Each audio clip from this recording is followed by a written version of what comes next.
Welcome to Sweet Life Beat Life. We hope this video helps. You start by verifying the exact key type and having a CR 2032 cell ready. This matters because some Mercedes variants use different sizes. Once done, lay the key on a flat cloth and use a small flat tool to find the seam or release tab. This is where the case separates. Be gentle. Excessive force can break plastic clips. As you pry, note which halves align. Make sure to keep screws or tiny parts contained so reassembly will be straightforward. Once the case opens, you'll see the battery seated in a holder or under the circuit board. Gently lift the board if required, and then remove the old CR 2032.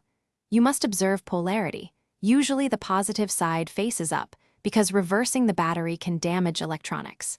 If contacts look dirty or corroded, clean lightly with a dry cotton swab. Make sure no fibers remain.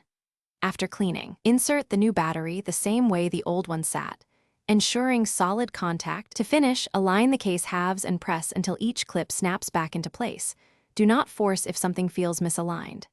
Next, test the remote at normal range. Try lock, unlock, and trunk functions to confirm proper operation.